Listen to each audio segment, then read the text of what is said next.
Hello everyone, today we will talk about how to fix or how to solve black screen on CapCut. To know how to fix or how to solve black screen on CapCut, you should just go to settings. After that you can click on apps, default apps, app settings. Here in this list you will enter to CapCut and you can click here.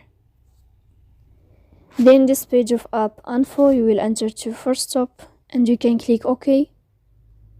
Here we'll enter to the window of storage. After that you can click clear cache. Don't click clear data because that can cause the errors in your app. In the end you can turn off your phone and you can wait a moment to turn on your phone again to fix that problem. So please don't forget to support us by like and subscribe.